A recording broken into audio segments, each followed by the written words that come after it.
Wow ওই নিমুড়া এখানে লাগাই দিন। ওয়াও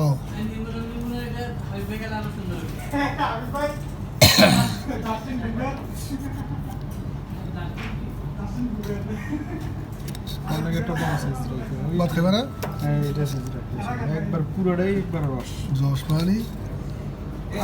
পুরোটাকে যা কাটছে কাটছে যা কাটছে কাটছে আজকে রমজান খাবো কে